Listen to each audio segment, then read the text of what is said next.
हमारा क्लास चल रहा था 10/7/1967। सोमवार को दूसरे पेज की मध्यांत में बात चल रही थी। तुमको कितना बैठ करके बाप समझाते हैं, और ये भी जानते हो बच्चे कि पढ़ाई में ये बहुत ही मेहनत चाहिए। कौन सी मेहनत है? कौन सी मेहनत बताइए? ज्ञान की गहराइयों को समझने की बहुत मेहनत चाहिए। एक तो ये मेहनत सिर्फ ये है कि अपनी जो आत्मा पवित्र बन गई है, वो सिवाय याद के तुम्हारी आत्मा पवित्र नहीं बन सकती।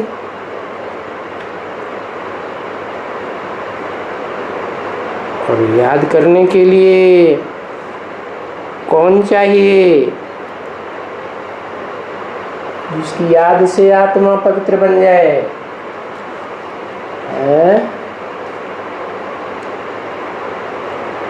ऐसा चाहिए जो एवर प्योर हो,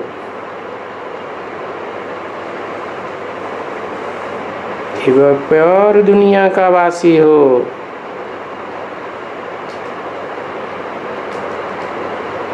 कौन है? शिव बाप है, एवर प्योर दुनिया का वासी, आत्मलोक का वासी। कहते हैं सुप्रीम एबोर्ड। उससे ऊंचा धाम कोई होता नहीं। तो क्या सदा वहां का वासी है?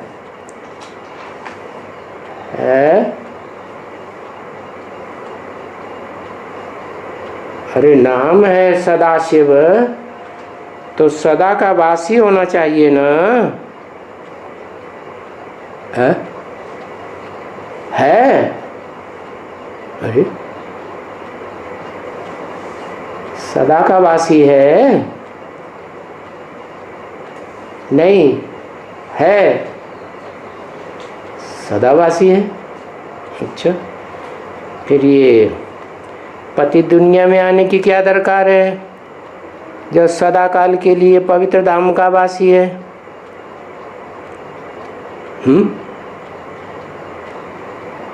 क्योंकि पतित दुनिया को पावन बनाना ही उसका काम है।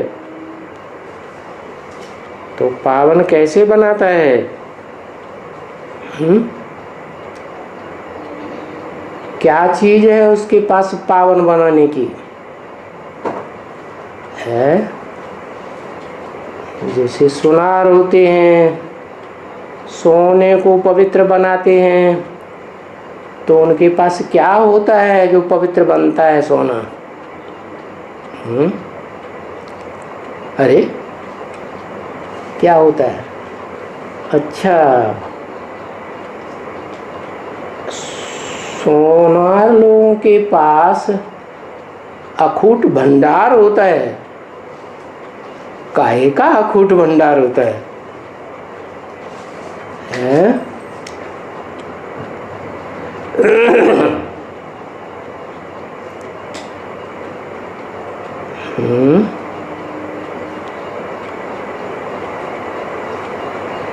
ज्ञान का सुनारों के पास है, आग का भंडार होता है। अच्छा, उनके पास आग का भंडार होता है, अखूट है।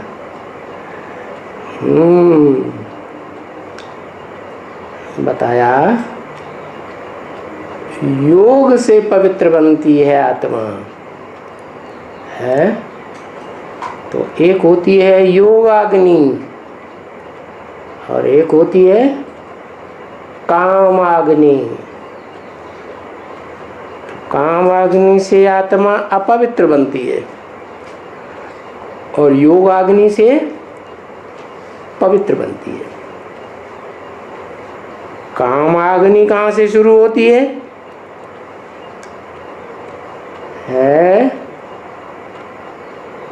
कहते हैं द्वापर युग से जब इब्राहिम आया तो कामाग्नि की दुनिया शुरू हुई। उससे पहले तो योगाग्नि थी या कामाग्नि थी? क्या कहेंगे? है? उससे पहले कामाग्नि थी। वाह भाई। उससे पहले देवात्माओं की दुनिया थी, वो तो हमेशा याद में ही रहते थे। थे तो भल शरीर, 5 तत्वों का शरीर तो था, भले सात्विक तत्वों का था, लेकिन आत्मा थी ना, तो दोनों का योग रहता था। शरीर धारी आत्मा की स्मृति में रहता था। तो योग अग्नि थी या काम अग्नि थी? देवताओं में योग अग्नि थी। फिर जब से ये धर्म पिताएं आए दूसरे दूसरे धर्म के, तो वो तो आत्माभिमानी होते हैं कि काम विकार को बढ़ाने वाले देह अभिमानी होते हैं। देह अभिमानी होते हैं ना, देह के अंगों को ज़्यादा महत्व देते हैं ना। क्या सुख लेने के लिए उन्हें आत्मिक स्थिति चाहिए या देह चाहिए? देह के अंग चाहिए। क्या है उनके लिए अनिवार्य अगर सुख भोगना है तो? देह। तो वो देह अभिमानी धर्म पिताएं जब से आए, उनके संग के रंग से देवात्माएं पतित बन गई। ऐसे नहीं कि उससे पहले पतित नहीं बनी थी, लेकिन पता नहीं चलता था, क्योंकि जैसे तराजू के 2 पलड़े होते हैं ना, कौन सा भारी है कौन सा हल्का है, ये कैसे पता चलता है? एक पकड़ा नीचे बैठ जाता है या थोड़ा नीचे होता है तो समझते हैं ये भारी है, और दूसरा वाला हल्का। तो योग अग्नि जिनमें थी, देवात्माओं में आत्मिक स्मृति में पक्के थे, वो योग अग्नि उनकी हल्की हो गई, पलड़ा हल्का हो गया। और देह अभिमानियों के संग में आने से पहला धर्मपिता कौन आया? इब्राहिम। बस देवान बढ़ गया। पहले किसका बढ़ता है देवान? कोई तो मुखिया होना चाहिए शुरुआत करने वाला है। अरे कोई होता है या नहीं होता है? पहले आदम। वाह, उसमें देवान आता है।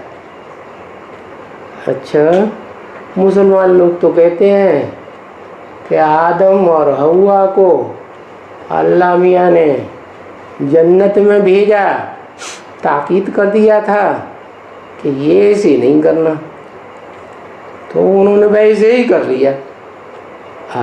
तो आप तो घड़ी घड़ी बदल जाते हैं। तो हव्वा की नीयत खराब हो गई है। संग के रंग में आके नीयत खराब हुई कि ऐसे ही है? संग के रंग में आने से नीयत खराब। किसके संग के रंग में नीयत आने से खराब हुई है? माया बेटी है ना, बेटी कहते हैं ना माया को। माया बेटी में ज़्यादा पावर होती है और प्रकृति माता में कम पावर होती है क्या? प्रकृति जो सारे जगत की माता है, सारा जगत प्रकृति के वशीभूत होता है, तो वो कम पावरफुल होती है? हाँ, बहुत बच्चे पैदा करती है ना, माता है ना, बड़े से बड़ी, तो कमज़ोर हो जाती है, बुद्धि कमज़ोर हो जाती है। और जो पहली बच्ची पैदा हुई उसका नाम है माया बेटी। तो माया बेटी जो है पवित्र बुद्धि होगी माँ के मुकाबले, या अपवित्र बुद्धि होगी? है, पवित्र बुद्धि होती है। तो हाँ, तो पवित्र बुद्धि होती है। सतयुग त्रेता में स्वर्ग में देवताओं की पवित्र बुद्धि होती है। फिर द्वापर में ऐसा क्या हो जाता है जो अपवित्र बन जाती है? क्योंकि वो माया बेटी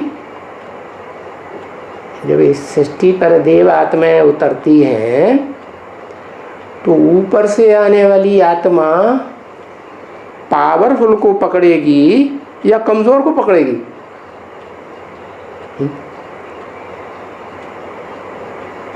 क्या? ऊंच ते ऊंच बाप को जरूर ऊंच ते ऊंच में प्रवेश करना पड़े, नियम बना दिया। क्या? जितनी ऊंची आत्मा होगी उतनी शक्तिशाली में प्रवेश करेगी। तो बताओ, पवित्रता की पावर में ज्यादा शक्तिशाली कौन हुई? है जो बाप से भी टक्कर ले लेती है, परमपिता से भी टक्कर ले लेती है। नहीं, माया बेटी टक्कर लेती है। तो माया बेटी को जब इब्राहिम कैप्चर कर लेता है तो माया बेटी कहती है मेरे में ज़्यादा पावर होनी चाहिए। तो वो परम पिता के परिवार को ध्वस्त करने की सोचती है।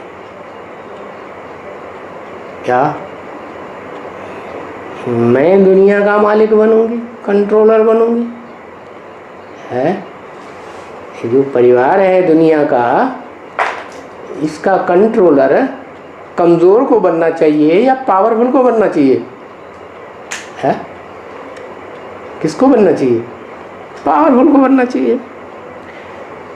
तो माया बेटी को क्या उस समय बाप याद रहता है? बाप तो याद नहीं रहता कि बाप भी कोई है इस मनुष्य सृष्टि का। वो तो पता ही नहीं चलता है, द्वापर में भी नहीं, कलयुग में भी नहीं, सतयुग में भी नहीं, त्रेता में भी नहीं, कि मनुष्य सृष्टि का मुखिया बड़े से बड़ा हीरो पार्टधारी कौन है ये तो किसी को पता नहीं रहता। तो बस वो चाल चलती है। क्या? वो माता है सो मनुष्य सृष्टि में द्वैतवादी द्वापर युग आते आते उस माता को हाथ कर लेती है, माने हाथ मिला लेती है।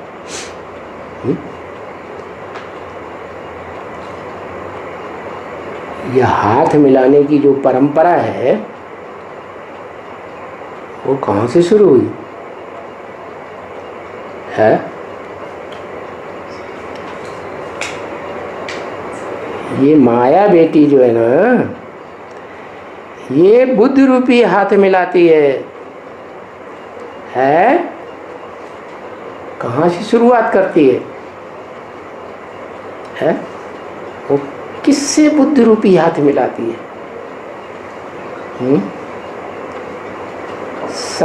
श्रीमत पर चलने वालों से हाथ मिलाती है या श्रीमत पर न चलने वालों पर हाथ मिलाती है? कोई भी हो, उसको तो डायरेक्शन मिला हुआ था डायरेक्टर का, क्या जो श्रीमत पर नहीं चलते हैं क्या करो है, उनको खूब फटकाओ। तो बुद्धि योग से ही फटकाएगी। तो श्रीमत पर न चलने वालों में अव्वल नंबर किसको कहें? और श्रीमत क्या है? श्रीमत क्या है? अव्वल नंबर श्रीमत क्या है? वो ही नहीं पता।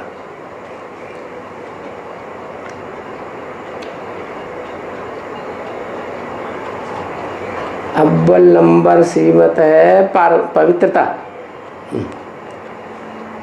अव्वल नंबर श्रीमत है अपन को आत्मा समझो।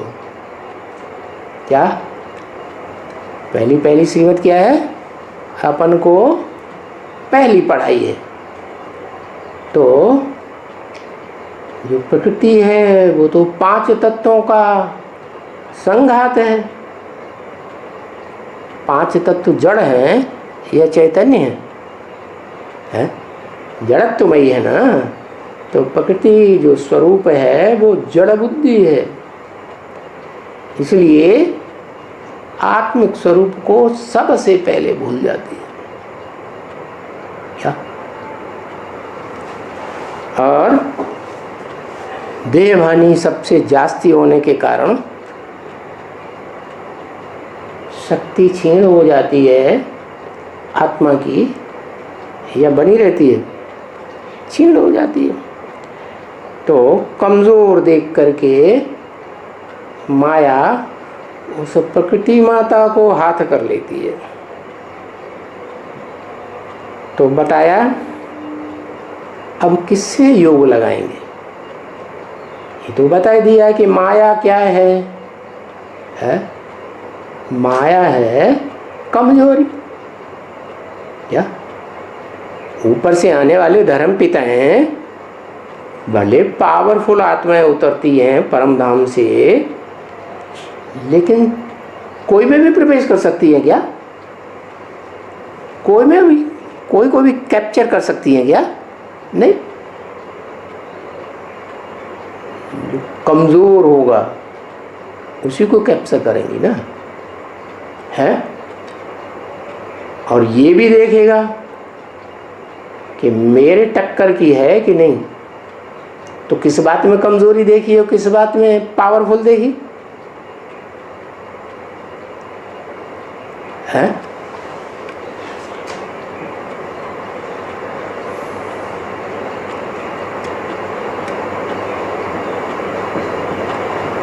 सिर्फ देवान की कमजोरी ही देखेगी आत्मा, या अपने समान पावरफुल आत्मा को भी देखेगी? है। तो अब सवाल ये है कि जो 5 विकारों का संघात है, जिसे माया कहा जाता है, उससे योग लगाना है, प्रकृति से योग लगाना है जो 5 तत्वों का संघात है, या कोई और है इन दोनों को कंट्रोल करने वाला, उससे योग लगाना है।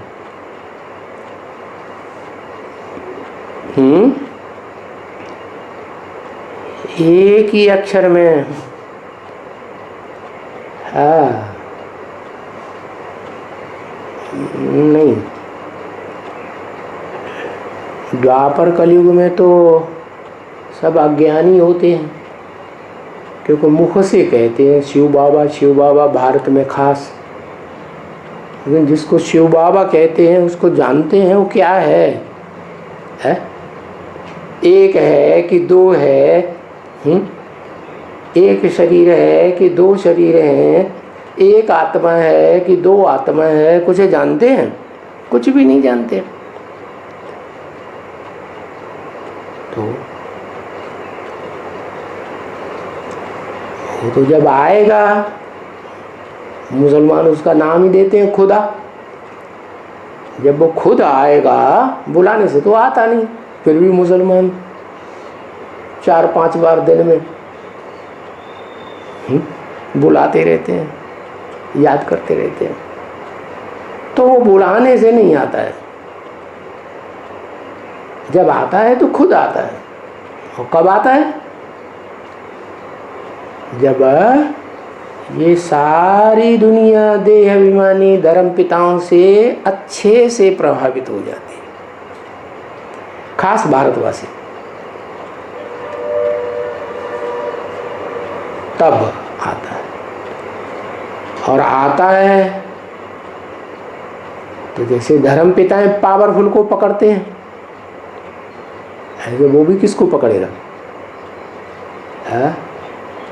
पावरफुल को पकड़ेगा या कमजोर को पकड़ेगा? है पावरफुल आत्मा सारे षष्ठी रूपी रंगमंच पर पावरफुल आत्मा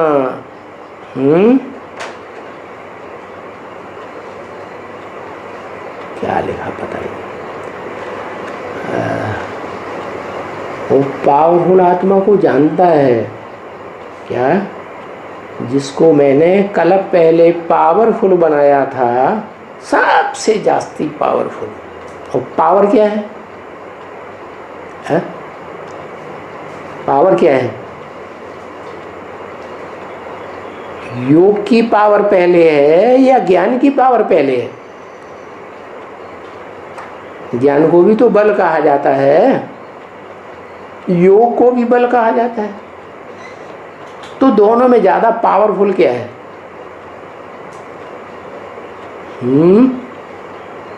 योग बल पावरफुल है।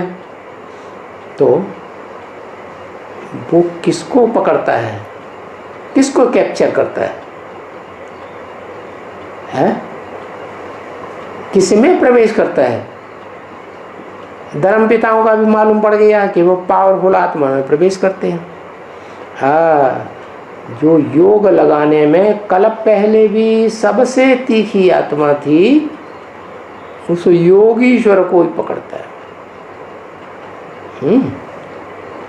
तो उसको दुनिया वाले कहते हैं शंकर। इसकी साकार मूर्ति भी होती है, जड़ नहीं, चैतन्य मूर्ति।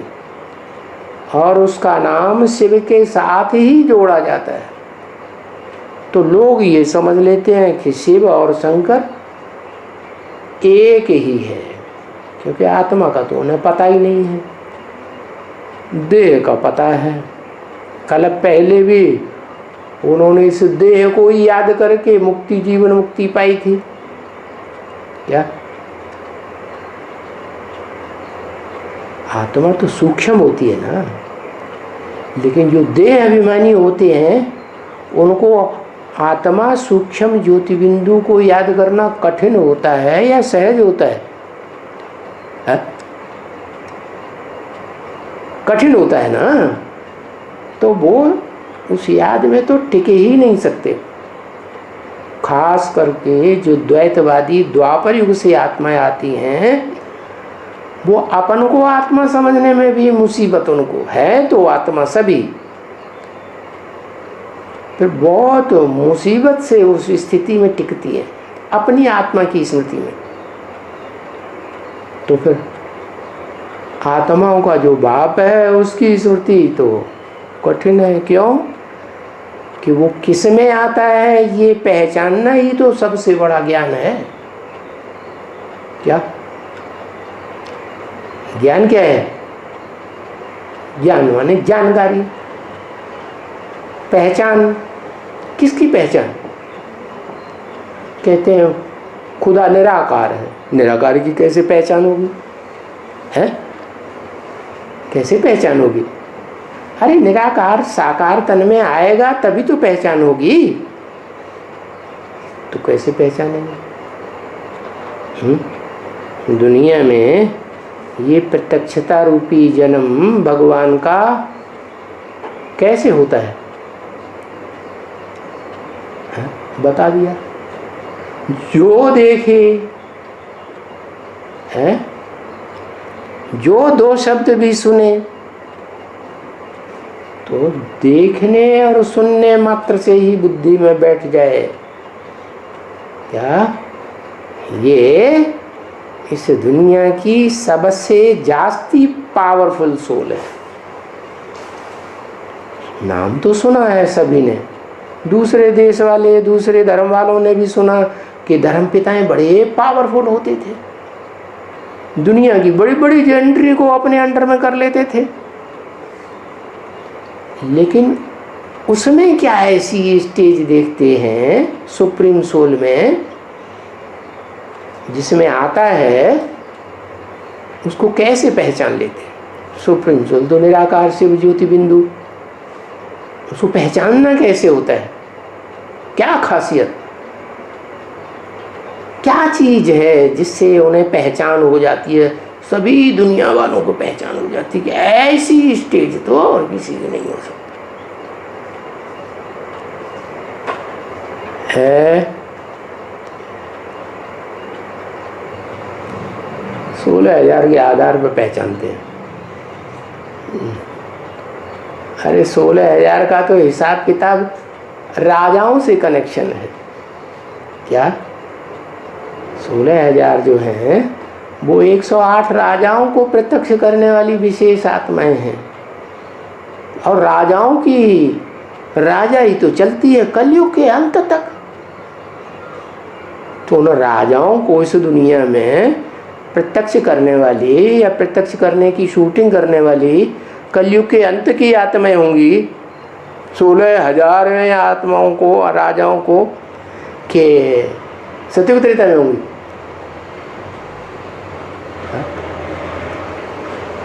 अरे 16,000 आत्माएं जो हैं वो कलयुग के अंत तक प्रत्यक्ष होती हैं राजघराने में काम करने वाली, के सिर्फ सत्युग त्रेता में।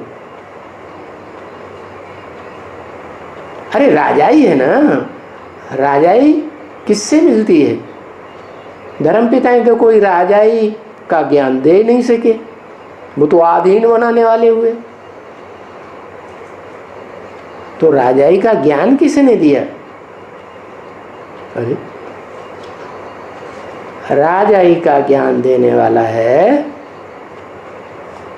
शिव बाप। सिर्फ बाप कहने से समझ में नहीं आएगा, क्योंकि बाप तो 3 तरह के होते हैं, लौकिक बाप, अलौकिक बाप, पारलौकिक बाप। तो कौन सा बाप? 2 बाप, बेहद के हैं दोनों, आत्माओं का बाप और मनुष्यों का बाप। तो जो आत्माओं का बाप है वो तो निराकार है, वो तो पहचान में आ ही नहीं सकता किसी को। क्यों नहीं आ सकता है? क्यों नहीं आ सकता? कारण क्या है? बिना कारण के तो कोई काम होता ही नहीं। बताओ बताओ, दिमाग नहीं चलता। कुछ तो कारण होगा। शरीर कारण होता है, शरीर तो सबके पास है। 500 करोड़ मनुष्य आत्माओं के पास शरीर होगा। हाँ? बिंदु दिखाई नहीं देता, वो तो ठीक है, बिंदु दिखाई नहीं देता। वो बिंदु तो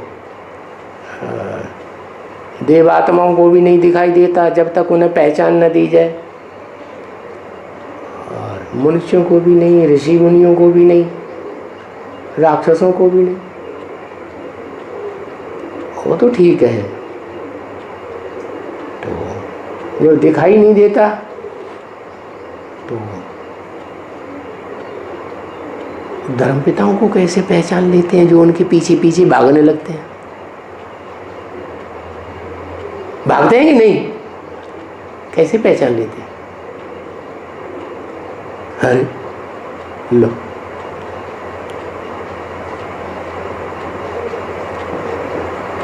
अरे भाई ज्ञान प्रिंसिप है, उनमें ज्ञान होता है कि ये धर्मपिता की आत्मा है। हाँ, निराकारी स्टेज, क्या जो धर्मपिताओं की निराकारी स्टेज है, चित्र देखे हैं ना धर्मपिताओं के, हैं? क्राइस्ट का चित्र देखा, बुद्ध का चित्र देखा, गुरु नानक का चित्र देखा, फोटो देखे ना, फोटो तो आ रहे हैं ना उनकी परंपरा से, तो उन फोटो में क्या खास बात दिखाई पड़ती है उनके चेहरे से? है निराकारी स्टेज, ऐसे लगता है कि जैसे वो यहाँ है ही नहीं इस दुनिया में। तो ऐसी निराकारी स्टेज जो है वो ही निराकार को प्रत्यक्ष करती है कि ये निराकारी आत्मा है कोई पावरफुल। तो इस सृष्टि की जो सबसे जास्ती पार्ट बजाने वाली सृष्टि रूपी रंगमंच पर सदा काल निराकारी स्टेज का पार्ट बजाने वाली आत्मा कोई है या नहीं है? कोई नहीं। अरे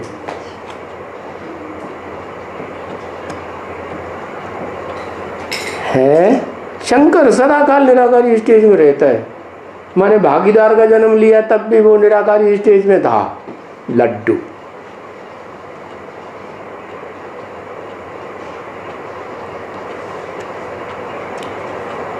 इस सृष्टि रूपी रंगमंच पर वो आत्मा जब से आती है और जब तक जाती है, जब तक इस सृष्टि रूपी रंगमंच पर पार्ट बजाती है, सदा काल निराकारी स्टेज में रहती है।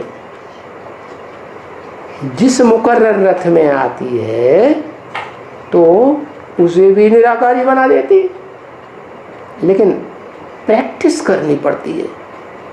जम दे जाम दे तो होता नहीं। क्या कहते हैं ना, अभ्यास तो कौन्तेय वैराग्येण च गृह्यते। अभ्यास करना पड़ता है आत्मा को याद करने का। तो उस सुप्रीम सोल जो जन्म मरण के चक्र में ही नहीं आता, गर्भ से जन्म नहीं लेता, इसलिए त्रिकालदर्शी है।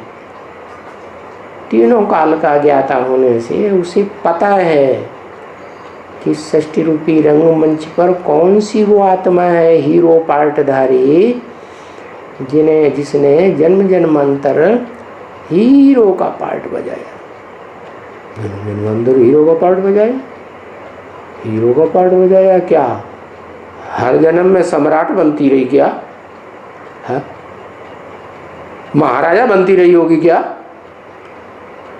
नहीं, तो गाते हैं राम राजा, राम प्रजा, राम साहूकार।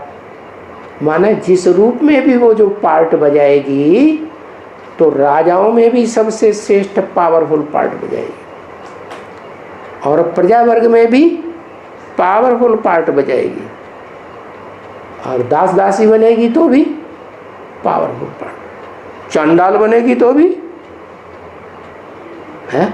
उससे बढ़िया पार्ट कोई इस सृष्टि रूपी रंगमंच पर बजा ही नहीं सकता।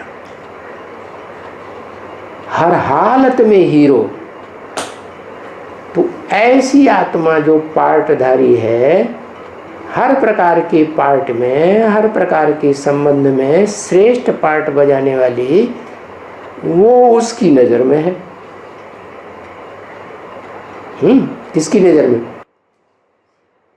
किसकी नजर में है? हाँ, शिव की नजर में है। इसीलिए तुलसीदास ने लिख दिया, जे ही जानो जिसको तुम जानते हो, ते ही देव जनाई।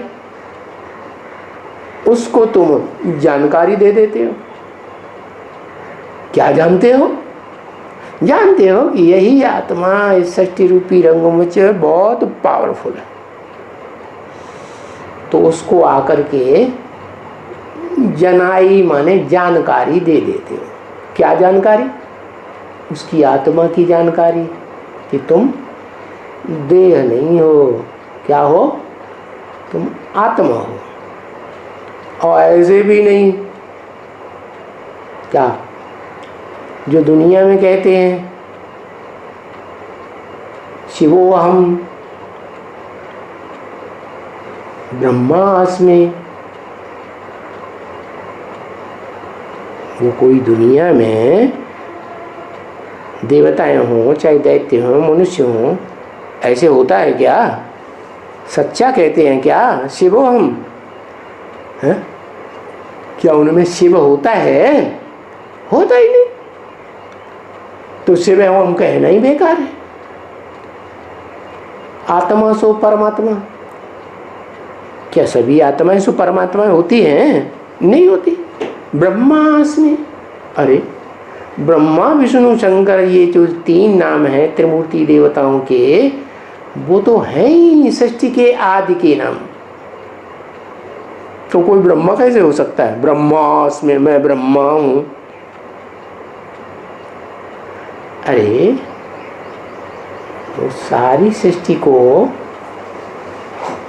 जो बनाने का मूल कारण है, ज्ञान का बीज डालने वाला, वो तो आता ही है इस सृष्टि में तब जब सबको अज्ञान हो जाता है। सारी मनुष्य सृष्टि अज्ञान अंधकार में डूब जाती है। एक भी ऐसा नहीं बचता जो अज्ञान अंधकार में न पड़ा हो कि मैं कौन हूं। क्या? तो कब पता चलता है और किसको पता चलता है कि मैं कौन हूं? अरे कोई को पता चलता है कि नहीं? और कब पता चलता है? कुछ भी जवाब नहीं, फटाफट जवाब भी नहीं दे पाते।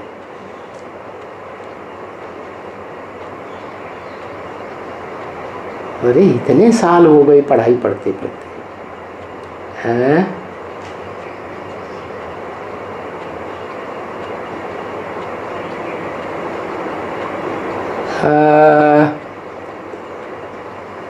कब पता पड़ता है? एक बात का तो जवाब आ गया कि अव्यक्त बाप दादा ने बोल दिया, माने दादा लेखराज ब्रह्मा की सोल ब्रह्मा ने ही बोल दिया।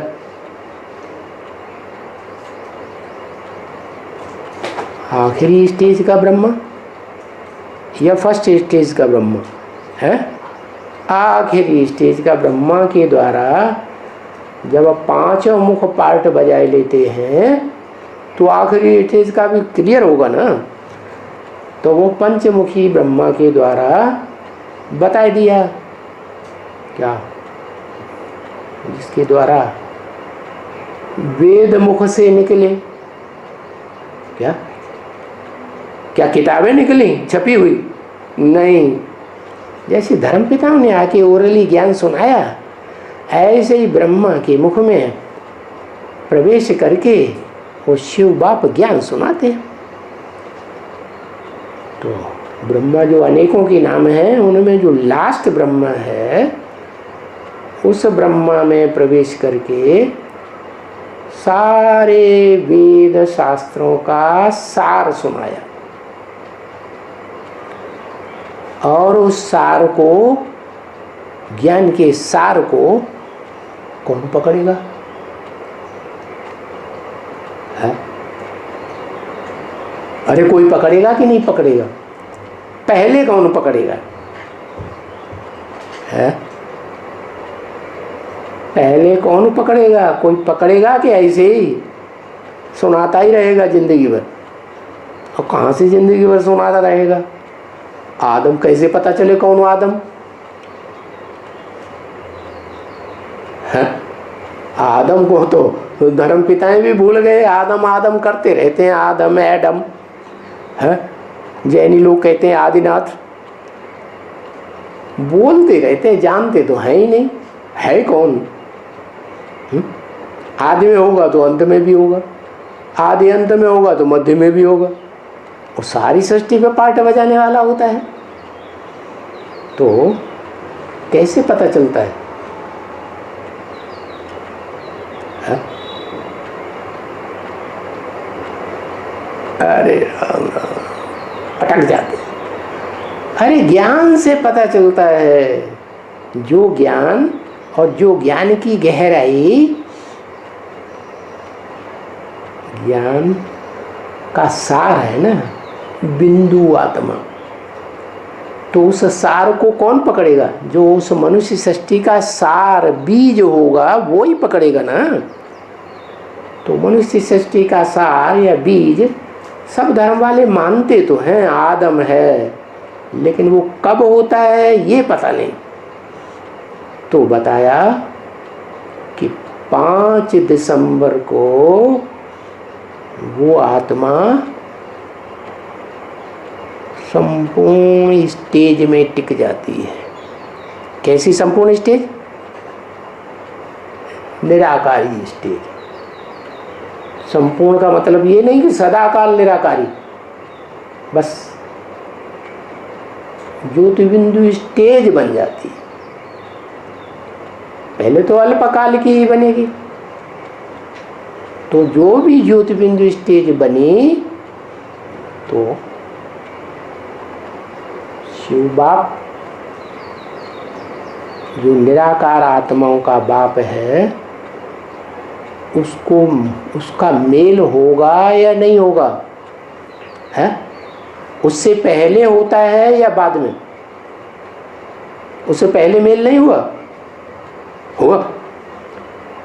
कहाँ हुआ? उसने पहचाना ही नहीं तो मेल कहाँ हुआ? पहचाना था क्या? और मंडली में नहीं पहचाना था? नहीं पहचाना था। तो 5 दिसंबर जो है वो तिथि निर्धारित की कि आत्माओं का बाप सुप्रीम सोल और मनुष्य सृष्टि का बाप जो आदम है, जिसको गीता में अर्जुन नाम दे दिया, उसमें शिव का मिलन मेला हो जाता है। और जब मिलन मेला होता है, निराकार प्रवेश करेगा। है मनुष्य सृष्टि का जो सार है, बीज है, सार माने बीज ना, उस बीज में जब आत्माओं का जो सार है, बाप है, बीज है, वो शिव जब प्रवेश करता है तो पहचान के प्रवेश करता है ना, तो उसका संग का रंग लगेगा या नहीं लगेगा? जिसमें प्रवेश करेगा है, लगेगा ना। तो फिर रिजल्ट क्या निकलेगा? गीता में तो बोल दिया है, मम योनि महद ब्रह्म तस्मिन् गर्भम दधाम्यहम्। मेरी योनि रूपी माता महत ब्रह्म, बड़ा ब्रह्मा है, बड़े ते बड़ा, महान ते महान, उसमें मैं बीज डालता हूँ। क्या बीज डालता हूँ? बैंगन का बीज डालता हूँ कि आम का बीज डालता हूँ? क्या बीज डालता हूँ? है जो ये सारी मनुष्य सृष्टि में वो बीज नहीं है, वो बीज डालता हूँ। क्या बीज? ज्ञान का बीज। सारी मनुष्य सृष्टि में ज्ञान का बीज किसी के पास नहीं है कि मैं आत्मा कौन, मैं आत्मा इस सृष्टि रूपी रंगमंच पर कैसे जन्म लेकर पार्ट बजाती हूँ, मैं आत्मा इस सृष्टि रूपी रंगमंच पर कितने जन्म पार्ट बजाया है, देव आत्माओं का पार्ट बजाया है, मनुष्यों का पार्ट बजाया है, मनुष्यों में श्रेष्ठ ऋषि मुनियों का पार्ट बजाया है, या राक्षसों का पार्ट बजाया है, दुखदाइयों का। कुछ पता नहीं रहता किसी को। सृष्टि के आदि मध्य अंत का कुछ पता नहीं। कहते हैं मनुष्य जन्म सबसे श्रेष्ठ है। क्या श्रेष्ठ हुआ? हाँ? क्या श्रेष्ठ हुआ? आज की दुनिया में अगर देखें तो समझते हैं क्या बतावे यार, क्या काले नुमानियाँ कर गए बीए हुए, एमए हुए, पेंशन मिली, फिर मर गए। अरे ये क्या ज्ञान हुआ? ये कोई ज्ञान हुआ? असली ज्ञान तो उसके पास है जो आत्मा कभी जन्म मरण के चक्र में नहीं आती, गर्भ से जन्म नहीं लेती, इसलिए त्रिकालदर्शी है, तीनों काल की ज्ञाता। और आत्माएं जो हैं वो सब भोगी है, वो तो अभोक्ता है, निराकार शिव। तो जो अभोक्ता है वो इस सृष्टि पर आकर के किसको चुनता है? आदम को चुनता है। इसको जो मनुष्य सृष्टि का हीरो पार्टधारी है उसमें प्रवेश करता है। कब प्रवेश करता है? जल्दी बताओ। हाँ, तब ही प्रवेश करता है जब ब्रह्मा बाबा को साक्षात्कार हुए थे और उन साक्षात्कारों का जवाब उनके गुरु ने भी नहीं दे पाया। हाँ, बोले लिख दिया है किताबों में, शिवोहम शिवोहम शिवोहम। साक्षात्कार करते जाते थे और बोलते जाते थे शिवोहम शिवोहम शिवोहम। अरे जब तुम ही शिव हो तो फिर पूछने की क्या दरकार गुरु जी से? क्यों भटकते रहे दुनिया में? हैं? क्यों वाराणसी गए? वहाँ चित्र बनाते रहते, समझ में कुछ भी नहीं आता। किसी विद्वान पंडित आचार्य ने कोई संतोषजनक जवाब नहीं दिया। तो फिर उन्हें याद आया कि हमारा जो भागीदार है ना वो बड़ा प्रकांड विद्वान है, होशियार है, हमसे भी ज़्यादा हीरों का पारखी है। तो उसके पास गए तो उन्हें समाधान मिल गया। तो समाधान तो उनको मिल गया कि हाँ, मेरे साक्षात्कारों का अर्थ ये है कि सफ़ेद पोष ब्राह्मण का साक्षात्कार हुआ, माने मैं ब्रह्मा हूँ और सत्य की सृष्टि में मुझे कृष्ण के रूप में जन्म लेना है, क्योंकि कृष्ण का भी साक्षात्कार हुआ और विनाश का भी साक्षात्कार। विनाश होना इस दुनिया का, अब टाइम आ गया। तो ब्रह्मा बाबा को अपनी भक्ति भावना के आधार पर पक्का निश्चय बैठ गया और वो तो पकड़ लिया बात को। क्या क्या पकड़ लिया? कि ये साक्षात्कार मुझे हुए, मेरे को अनुभव है प्रैक्टिकल में, तो मेरे लिए लागू होते हैं। वो तो अपना डट गए। बाकी जिसमें प्रवेश करके साक्षात्कारों का अर्थ सुनाया उसने जाना है, उसने जाना ही नहीं।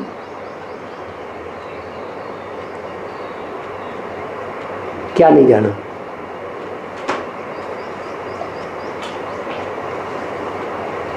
कि मेरे अंदर जवाब देने वाला साक्षात्कारों का कौन था,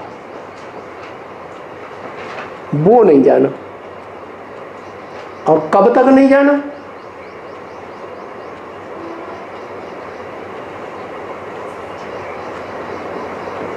हम्म 5 दिसंबर 1969 तक नहीं जाना। जिसमें पहले पहले प्रवेश किया था साक्षात्कारों का अर्थ सुनाने के लिए और गीता के श्लोकों को क्लैरिफिकेशन देने के लिए। क्योंकि बाप आते हैं ब्रह्मा की तन में तो पहले तो ओम शब्द का उच्चारण होता है और फिर गीता ज्ञान ही सुनाते हैं। गीता ज्ञान ही सबसे पहला शास्त्र है दुनिया का, सर्वशास्त्र शिरोमणि। फिर उसके बाद जो और नामधारी आत्माएं हैं जिनमें प्रवेश किया तो उनका नाम भी ब्रह्मा ही हुआ ना है। क्योंकि ब्रह्मा बाबा भी पहले कोई माताएं थीं जिनसे ज्ञान सुनते थे, उनमें बाप प्रवेश करते थे, ऐसे बोला है ना मुरली में। तो जिनमें प्रवेश करते थे वो भी तो ब्रह्मा हुए ना। तो लास्ट में जो ब्रह्मा प्रत्यक्ष होता है संसार में, और अंत तक भी प्रत्यक्ष होता रहता है, क्योंकि साकार रूप में ब्रह्मा को देवता मानते हैं ना भारतवासी। वो देवता को देवता के रूप में मानने वाले भारतवासी साकार रूप में ब्रह्मा को मानते हैं, और जो विदेशी है वो तो किसकी पूजा करते हैं, किसकी ज़्यादा मनौती करते हैं? देवताओं की मनौती करते हैं, या भगवान के प्रैक्टिकल रूप को पहचानते हैं, या किसी और की ज़्यादा मनौती करते हैं? मान मर्तबा किसको देते हैं?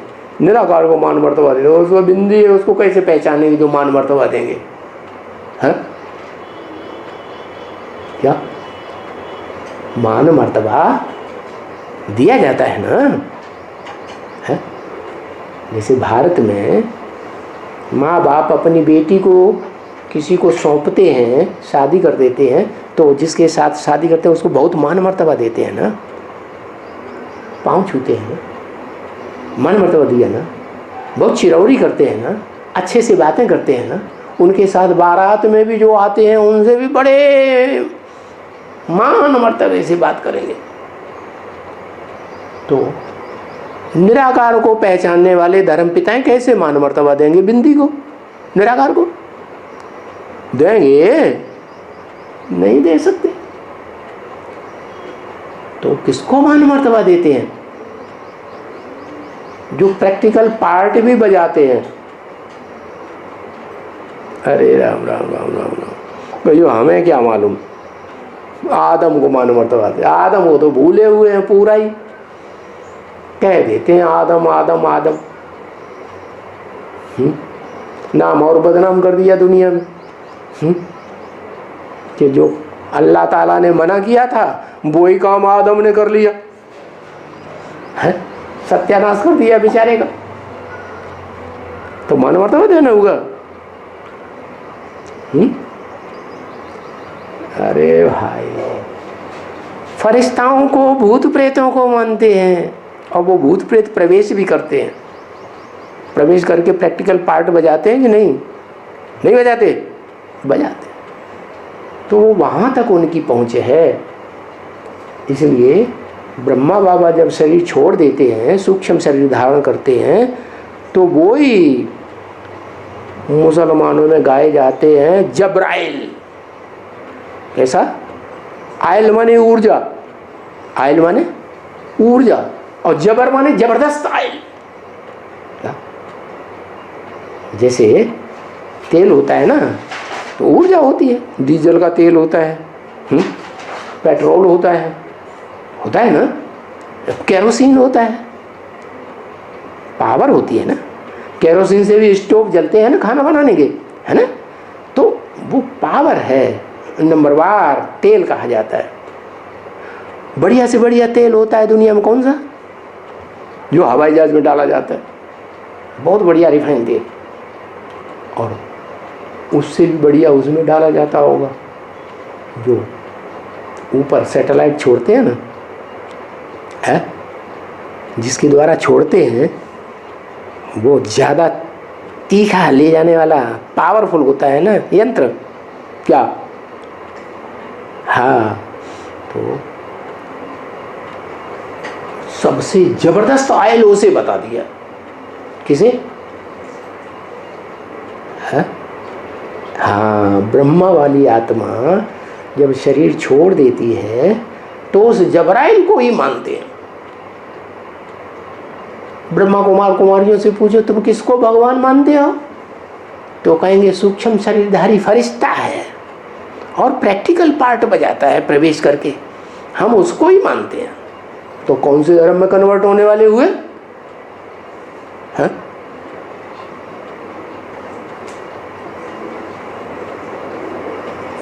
कहीं से इस्लाम धर्म में, मुसलमानों में, क्रिश्चियंस में कन्वर्ट होने वाले हुए। अरे जो जिसको मानते हैं उसी को ही पूजेंगे ना। गीता में तो लिखा हुआ है क्या, भूत प्रेतों के पुजारी भूतों को मिलते हैं, भूतों से प्राप्ति करते हैं, है? देवताओं के पुजारी देवताओं को मिलते हैं, देवताओं से प्राप्ति करते हैं। और मेरे पुजारी, मेरे को मान्यता देने वाले मेरे से मिलते हैं। तुमसे कैसे मिलेंगे, तुम तो बिंदी निराकार, कैसे मिलेंगे? है कोई मुकर्रर रथ है?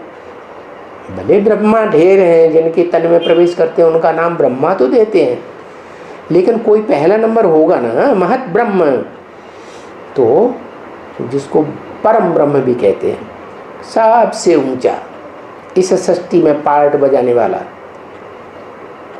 कहते हैं ना, गुरु ब्रह्मा गुरु विष्णु गुरुर्देवो महेश्वर, गुरु साक्षात परम ब्रह्म, छोटा मोटा ब्रह्म नहीं, तस्मै श्री गुरुवे नमः। तो विद्वान पंडित आचार्यों ने समझ लिया कि ब्रह्मलोक ही परम ब्रह्म है।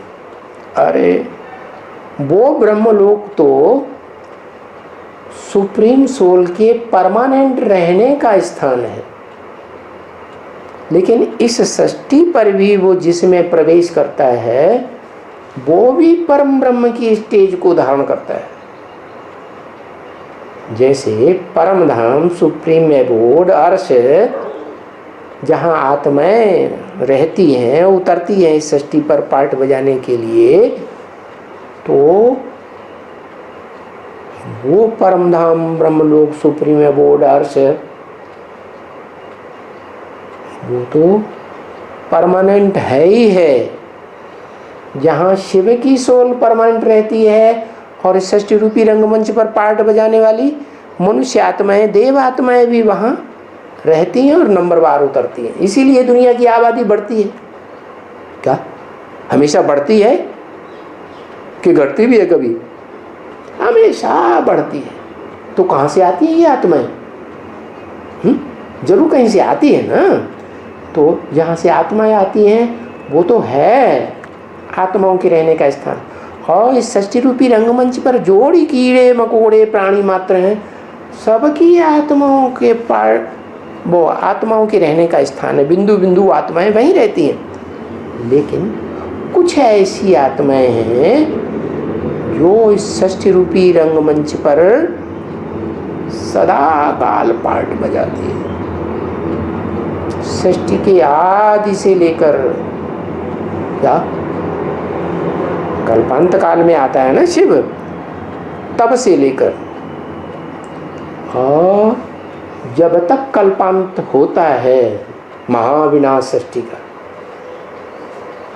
तब तक, और उसके बाद भी इस सृष्टि रूपी रंगमंच को छोड़ती नहीं। तो फिर कहाँ जाती होंगी, कहाँ रहती होंगी? है अरे कहीं रहती है या नहीं रहती है?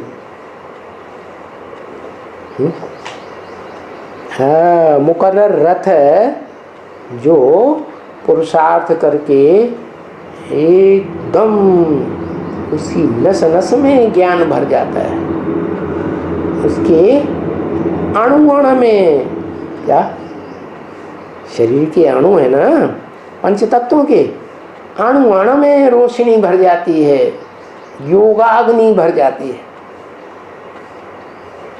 तो वो उस योगाग्नि का जो स्वरूप है उसे लिंग कहते हैं। नाम भले देते हैं शिवलिंग, क्या, लेकिन वास्तव में पूछा जाए तो क्या शिव को लिंग होता है? अरे शिव को तो लिंग ही नहीं होता, वो तो निराकार है। इंद्रियां कहाँ से आई? तो जिसमें प्रवेश करता है वो है लिंगधारी, और उस लिंग के काम के आधार पर ही पहचाना जाता है कि वो अमोघ वीर्य है। क्या उसकी शक्ति क्षीण नहीं होती। कौन सी पढ़ाई से? राजयोग की पढ़ाई से। तो ये राजयोग की पढ़ाई पढ़कर वो इतना पावरफुल बन जाता है कि इस मनुष्य सृष्टि में पार्ट तो बजाता है इंद्रियों से, लेकिन किसी से प्रभावित नहीं होता। जैसे शिव इस सृष्टि पर आता है तो जिसमें प्रवेश करता है पतित से पतित तन में, पतित दुनिया में रहता है, पतितों के बीच में रहता है, तो भी किसी से प्रभावित नहीं होता। तो उसको कहते हैं अक्षर, जो कभी क्षरित नहीं होता। अरे वो तो चलो एक जन्म के लिए इस सृष्टि पर आया, लेकिन इस सृष्टि पर ऐसी आत्मा कौन है जो सभी जन्मों में पार्ट बजाती है, फिर भी क्षरित तो होती है, लेकिन औरों के मुकाबले धीरे धीरे क्षरित होती है, इसलिए पावरफुल बनी रहती है हर जन्म में और हीरो पार्ट बजाती है। तो ऐसी आत्मा जो मनुष्य सृष्टि के बीच में अक्षर मानी जाती है, अनंत अनादि मानी जाती है, बहुत पावरफुल मानी जाती है, वो आत्मा योग ईश्वर कही जाती है। क्या? योगियों का ईश्वर, ज्ञानेश्वर नहीं। ज्ञानेश्वर ज्ञानियों का ईश्वर शिव है, वो उससे भी ज्यादा ज्ञानी है, क्योंकि शिव त्रिकालदर्शी है, तीनों काल का ज्ञाता है, भूत भविष्य वर्तमान। और जिसमें प्रवेश करता है वो तो जब प्रवेश करता है बस वर्तमान का ज्ञाता होता है। क्या? वर्तमान में भी सच्चाई का ज्ञाता होता है। सत्य क्या है, असत्य क्या है, वो जानता है, क्योंकि इस दुनिया में सबसे जास्ती सत्य कौन है और सबसे जास्ती असत्य कौन है? कोई है? तो सबसे ज्यादा सच्चा है और सबसे जास्ती झूठा भी है, सबसे जास्ती पतित भी है और सबसे जास्ती इस दुनिया में पावन भी है। कौन है? कोई है या नहीं? उसी के लिए गीता में कह दिया सत्य असत, सत्य भी है और असत्य भी। तो वो जो झूठे हैं दैत्य, झूठी दूसरी बातें सुनाते हैं, सच्चाई नहीं सुनाते। दूसरी बातें सुनाते हैं तो दूसरा धर्म स्थापन करते हैं ना, दो धर्म, दो राज्य, दो भाषाएं, दो कुल, दो मतें चला देते हैं ना। तो वो द्वैतवादी जो झूठे हैं उन झूठों का भी बाप बन जाता है। क्या बन जाता है? झूठों का भी बाप बन जाता है। तो सच्चों का भी बाप बन जाता है।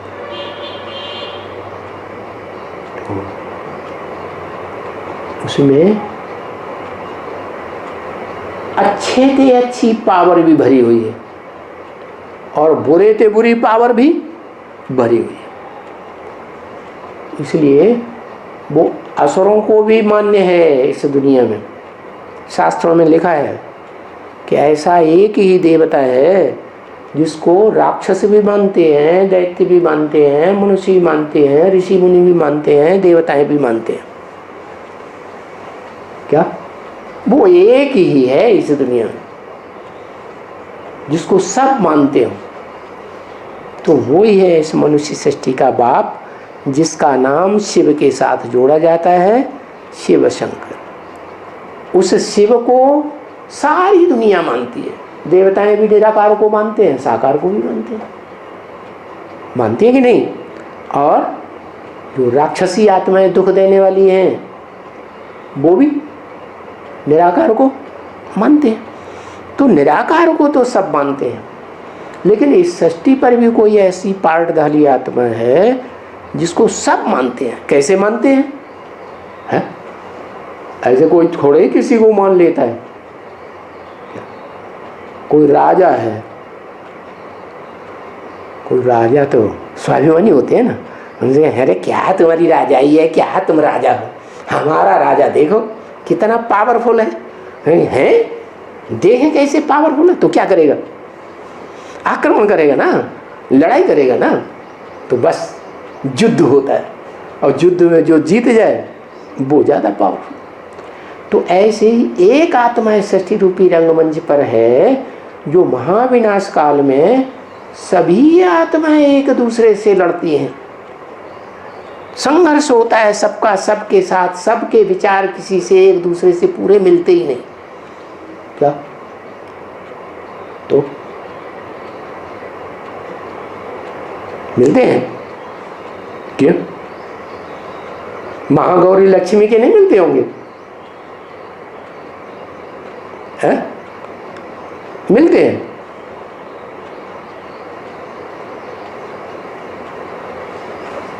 है? नहीं मिलते? अरे अच्छा, कभी मिलते हैं कभी नहीं मिलते हैं। तो जब नहीं मिलते हैं तो किसी से तो मिलते होंगे।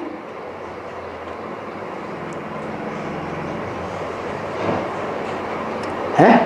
तो जिससे मिलते हैं वो समझ लो उसके अधीन हुई कि नहीं है। तो जिससे विचार मिलते हैं, कोई संकल्पों में भी युद्ध नहीं होता, तो ज्ञानेंद्रियों और कर्मेंद्रियों के युद्ध की तो बात ही नहीं। तो जो दुनिया की सबसे पावरफुल आत्मा है वो इस सृष्टि में युद्ध में सबको हराए देती है। क्या? और हरा करके विश्व की बादशाही अपने हाथ में ले लेती है। इसलिए इस दुनिया की कोई ऐसी आत्मा नहीं है जो उसे पसंद आ जाए हमेशा के लिए। क्यों? अरे एक आत्मा तो पसंद आनी चाहिए, नहीं? हाँ, काशी नगरी पसंद आनी चाहिए। क्यों? काशी नगरी क्यों पसंद आनी चाहिए? वो राक्षस नहीं बनती है कभी, यक्ष नहीं बनती है। वित्तेशो यक्ष राक्षसम, वे बीजरूप आत्माओं में हीरो पार्टधारी को छोड़कर सबसे पावरफुल नहीं है। तो सबसे जास्ती पावरफुल है, निराकारी स्टेज वाली है। तो वो आत्मा जो निराकारी स्टेज वाली पुरुष है, वो पुरुष स्वभाव संस्कार वाली आत्मा पुरुष के ज़्यादा जन्म लेगी या नहीं लेगी? द्वापर कलयुग में है, लेगी ना। तो राक्षसी काम ज़्यादा करेगी कि नहीं करेगी? तुम्हारा भला हो। तो पसंद आनी चाहिए। है? आत्मिक स्टेज में पसंद आनी चाहिए। अच्छा, दूसरी बात, राज करेगा खालसा। या ब्रह्मा वाली आत्मा जो ज्ञान चंद्रमा है, उसके ऊपर तो धरती माता का परछाया सबसे जास्ती पड़ता है। वो तो उसके अंडर दी कंट्रोल आ जाती है, ना। और धरती माता सारी सृष्टि पर राज करती है, करती कि नहीं? राज करेगा खालसा। तो काशी माँ वाली आत्मा भी उसके अंडर दी कंट्रोल आती होगी या नहीं आती होगी? है? नहीं आती होगी। अगर नहीं आती है तो राज करेगा खालसा, गलत। कोई कहे अरे विश्व का मालिक तो शिव बाबा बनता है, हर हर महादेव शंभो काशी विश्वनाथ गंगे, उसको कैसे कंट्रोल कर लेगी? अरे उसके कंट्रोल करने की तो बात ही नहीं। वो तो आत्मा बन गया। आत्मा को तो किसी के कंट्रोल में रहना भी नहीं है और किसी को कंट्रोल करना भी नहीं है। उसका तो नारा है स्वतंत्र रहो और स्वतंत्र रहना। वो क्यों राजाई करेगा किसी की? क्या विश्व की बादशाही लेना है तो ये हाय हाय हाय हाय वाली दुनिया की राजाई लेना है क्या? है?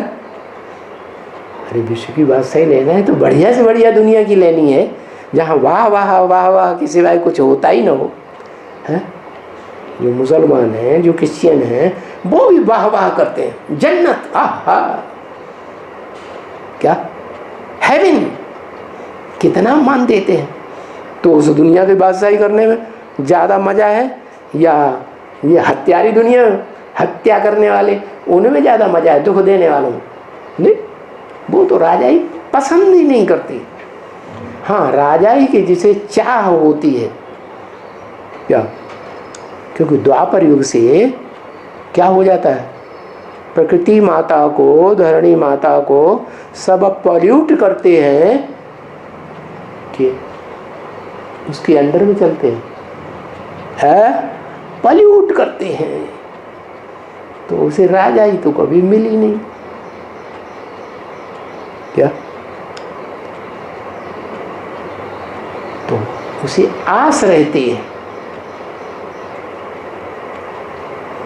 कि भगवान आएगा तो मुझे जरूर राजाई देगा। तो भगवान तो सबकी आस पूरी करते हैं ना, तो उसकी भी आस पूरी होती है। लेकिन उसकी आस जो पूरी होती है उसको मान्यता देने वाले सिर्फ सिख लोग हैं, क्योंकि अंतिम कलयुग में सिखों की राजाई चलती है।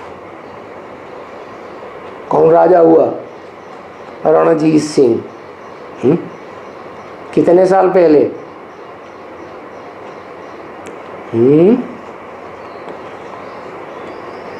है 100-200 साल पहले, ज़्यादा से ज़्यादा। तो कलयुग के अंत समय में भी जो भारत का बड़ा प्रखर है, बड़ा राजा माना जाता है, यथा राजा तथा प्रजा, तो वो राजा की मान्यता है, राज करेगा खालसा। तो अंतिम समय की राजाई इस सृष्टि की मिलती है और सारी मनुष्य आत्माओं के ऊपर वो कंट्रोल करती है। क्या शिव शंकर भोलानाथ कहा जाता है, वो किसी को कंट्रोल नहीं करते। हाँ, ये जरूर है कि जब सारी सृष्टि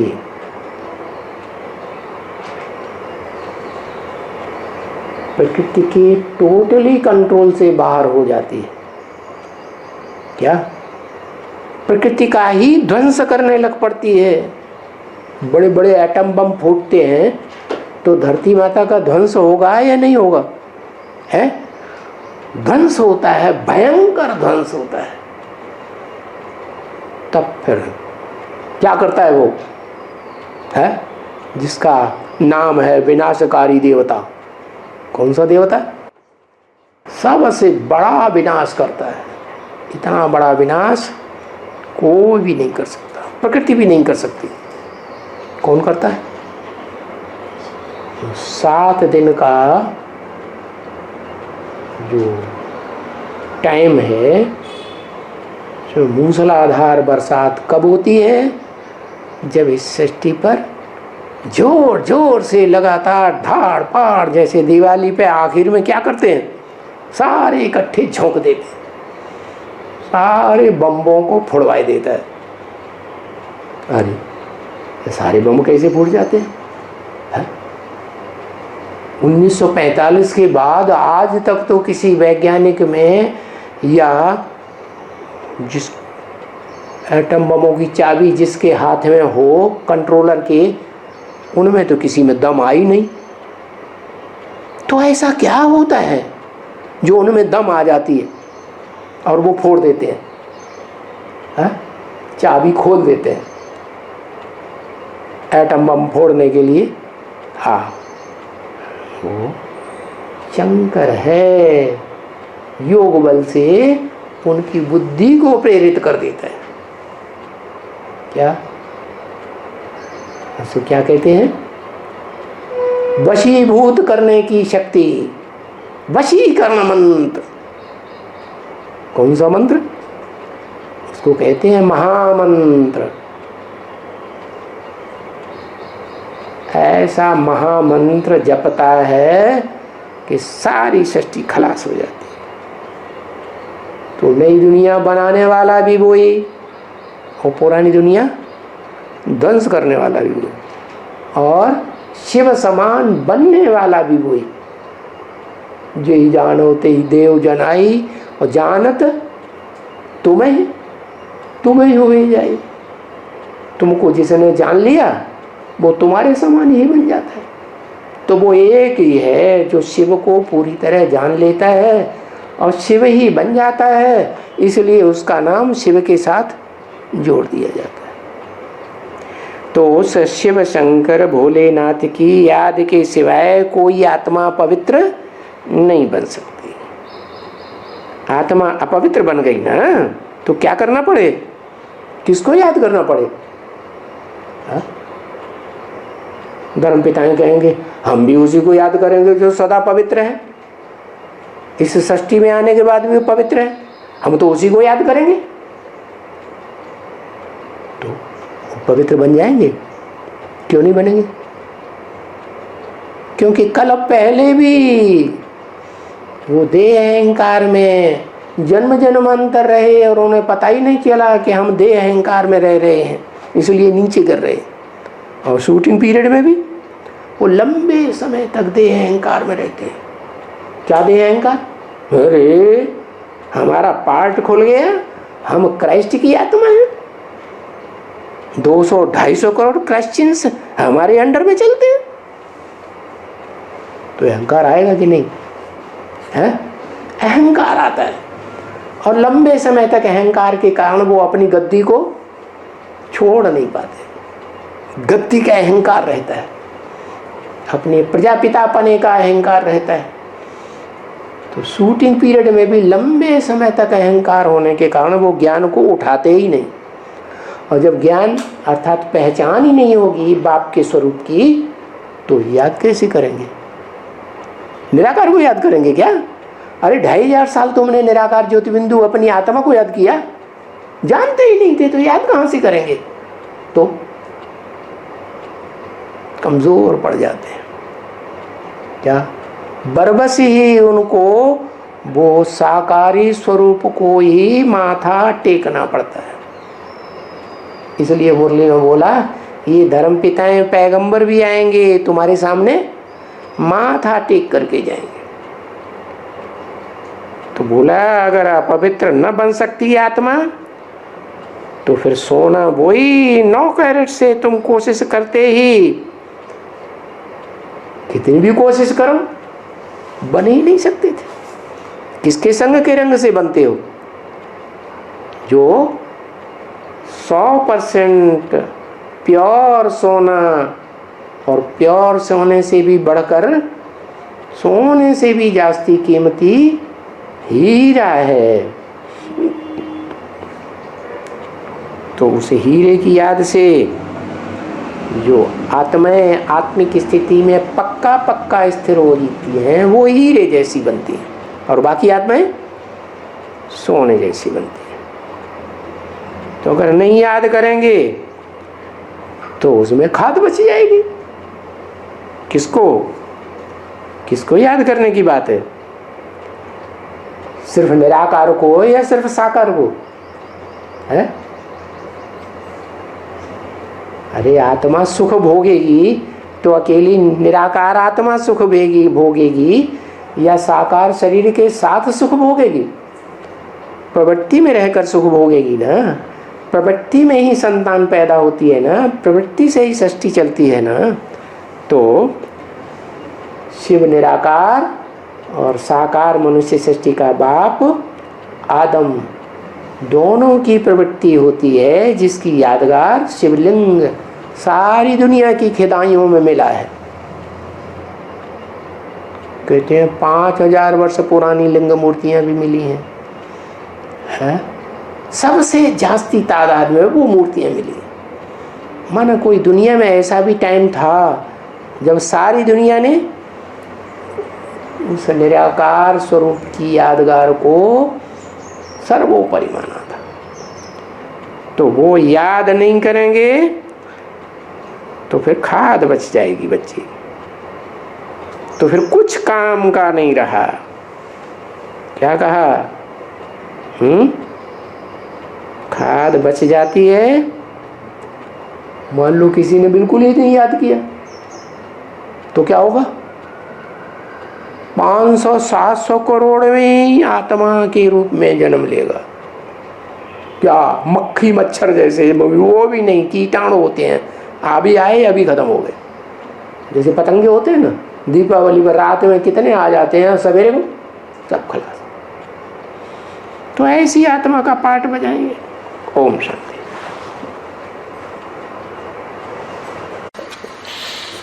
कौन आ गया? शिव बाप। शिव बाप आ गया। अच्छा, ये क्या लिखा? क्या?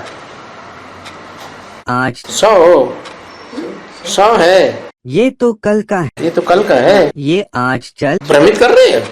अच्छा, एकदम नजदीक ही है। अच्छा, आज 2 लाइन ही चल पाया। 2 लाइन भी बाद में पूरी कर दी। ये देखा कुताए जा रहे हैं, कैसा फाउंडेशन डालने वाला।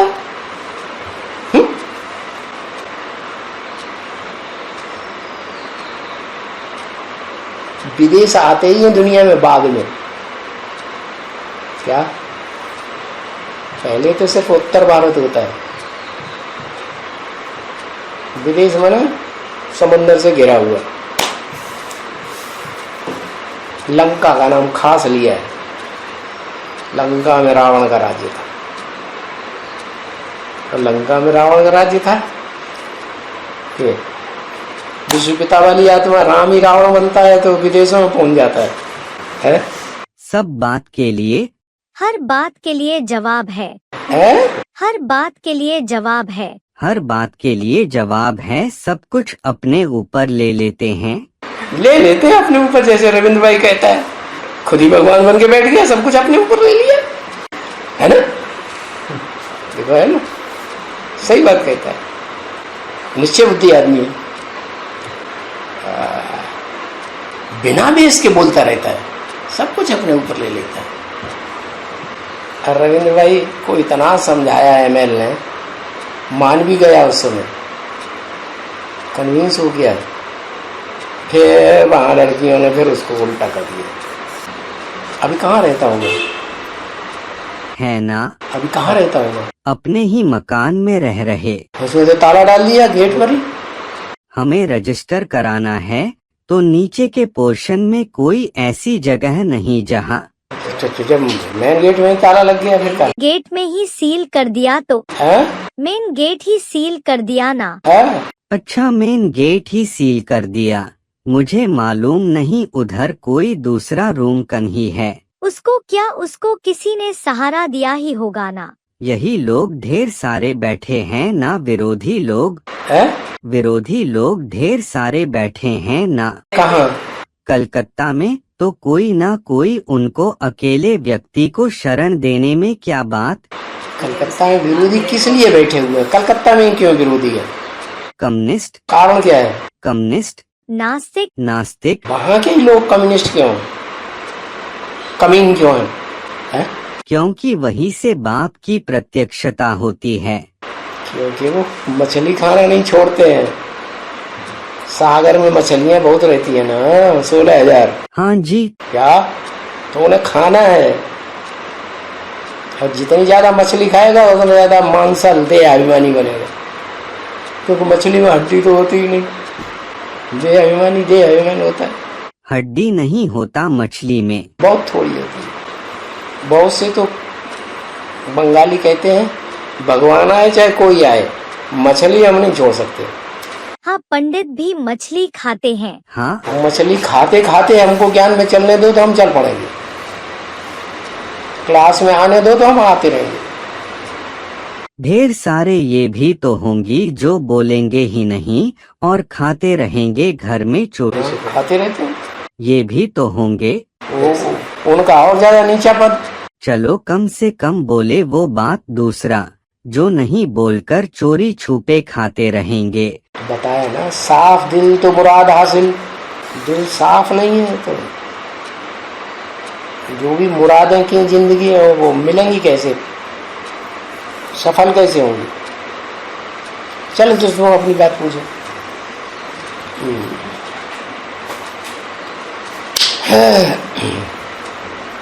आज ये बात बोला ना कि 200 से 250 करोड़ क्रिश्चियंस हो जाते हैं, तो क्राइस्ट को कितना अहंकार होता होगा जो क्राइस्ट वाली। उसको ये अहंकार खत्म हो जाता है। उसको कहाँ से पता हम चलेगा? पक्के क्रिश्चियन हैं। उसको कहाँ से पता चलेगा? उसको कैसे वो पक्का क्रिश्चियन रहेगा अंत तक या किसी से प्रभावित होगा? जैसे प्रजापिता है, पक्का भारतवासी रहेगा या किसी से प्रभावित रहेगा अंतिम जन्म में? प्रभावित तो नहीं रहेंगे, नहीं रहेंगे। वैसे ही वो भी है पक्का क्रिश्चियन, पक्का क्राइस्ट, वो ही है सबका बाप। उसके अंदर अहंकार भरा हुआ है इस बात का। जैसे प्रजापिता में अहंकार है, अहमदाबादी, अहमदगंज, क्या कहाँ का जन्म लेने वाला? अहमदगंज। अहमदगंज। लौकिक में भी अहमदगंज, अलौकिक में भी अहमदाबादी। अहम नहीं छोड़ता है धर्म पिता कभी। ठीक है, ना छोड़े, बात वो नहीं है। उसको कहाँ से पता चलेगा कि मैं क्राइस्ट हूँ करके? मैं क्राइस्ट हूँ? हाँ। क्राइस्ट भले नहीं है, हाँ, लेकिन क्रिश्चियन धर्म की मैं फॉलोअर हूँ पक्का। मुझे कोई हिला ही नहीं सकता। अच्छा, मैं किसी को हिला सकता हूँ, लेकिन मेरे को क्रिश्चियनिटी से कोई नहीं हिला सकता। मैं पक्का भारतवासी हूँ। तो क्राइस्ट के लिए भी तो बोला है ना, लास्ट तो बैगर बन जाता है। बन जाता। फिर भी बैगर में क्या स्वाभिमान नहीं होता है? अगर स्वाभिमान न हो तो फिर वो आएंगे ही क्यों माथा झुकाने के लिए? तो बेगर भी रहेगा। बैगर होने का मतलब ये था, भी रहेगा। बैगर में स्वाभिमान नहीं। आज तक किसी बैगर को तुम चवन्नी दो या 8 आना 1 रुपया दो, वो नहीं लेगा, फेंक देगा ऐसे। स्वाभिमान है कि नहीं? हमारी इतनी वैल्यू नहीं। हमें एक टाफी दे रहे हो, हिजड़े भी नहीं लेते। हिजड़े तो लूट के ले जाते हैं। हाँ। वो लेते क्या? तो क्राइस्ट बेगर भी रहता है और उसको स्वाभिमान रहता है कि मैं क्रिश्चियन धर्म। अरे सभी धर्म पिताओं को स्वाभिमान रहता है। जब मनुष्य सृष्टि का जो बड़े से बड़ा धर्म पिता है, वो ही सबसे ज्यादा अहंकारी है, किसी के सामने झुक नहीं सकता, सीधा तने में ऊपर तक जाता है। तो दूसरे धर्म वालों फॉलो नहीं करेंगे धर्म पिता। वही बात तो ठीक रहा, क्राइस्ट को कहाँ से पता? ठीक है, मतलब वो क्रिश्चियन का पक्का रहेगा, जन्म कर होता। कोई कच्चा पड़ जाएगा तो फिर किस की क्या? हाँ, कच्चा पड़ता भी है, वो पहले कच्चा पड़ेगा फिर उसको सब फॉलो करेंगे। आजकल क्रिश्चियंस तो कच्चे पड़े ही रहे, ज्यादातर क्रिश्चियंस नास्तिक हो रहे हैं। कोई नास्तिक हो रहे हैं तो और बेकार हो गए। किसी को अपने से बड़ा मानेंगे ही नहीं, किसी को मान सम्मान ही नहीं देंगे, तो क्या है? तो एटम बम बनाए हुए हैं नास्तिकों ने, वो अपने को ही बड़ा बुद्धिमान समझते हैं।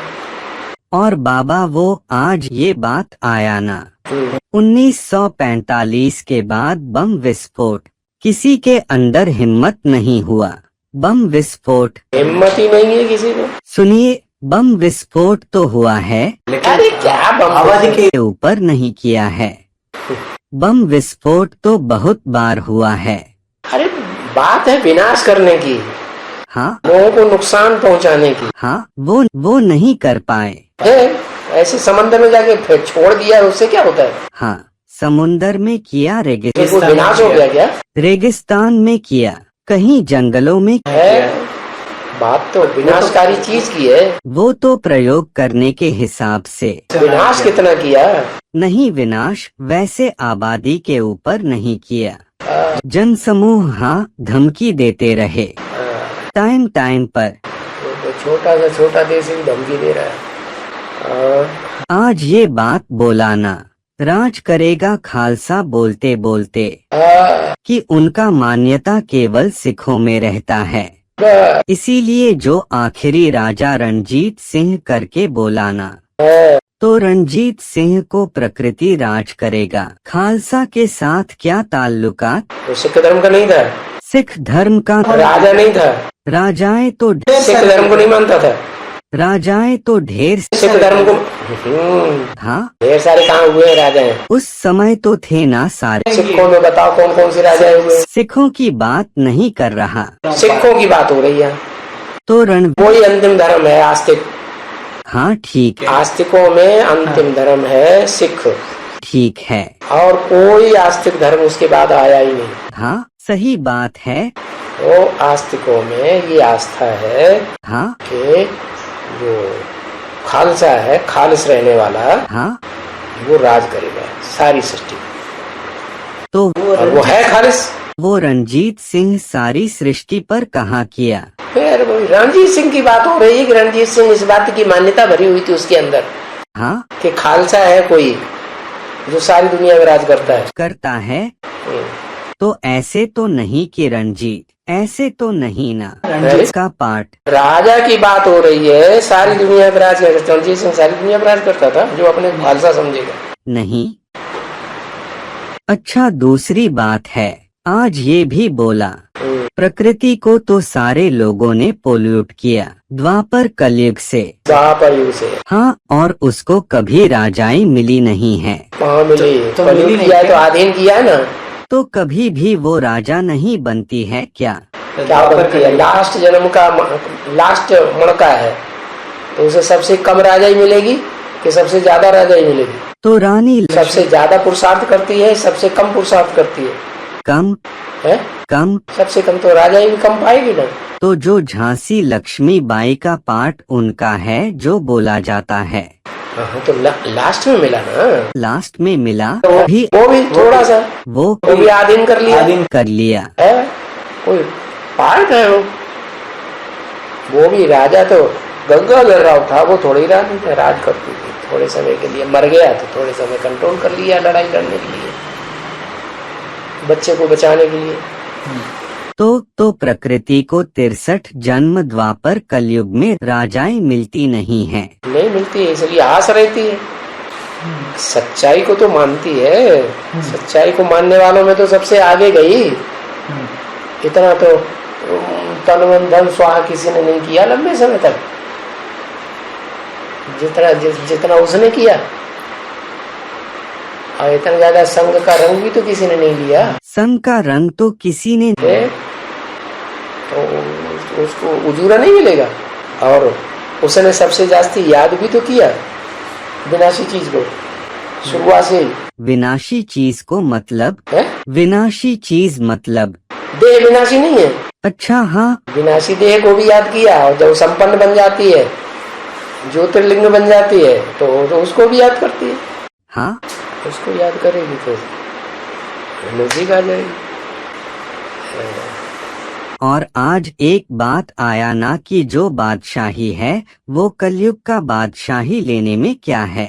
वो जो नई सृष्टि का, जो नई दुनिया जो आने वाली है, हेवन की, उसकी बादशाही। वो मतलब प्रजापिता वाली आत्मा के लिए बोला ना कि किस प्रकार। तो वो तो कभी नई सृष्टि जैसे बताया जो शांति धाम और सुख धाम बनता है।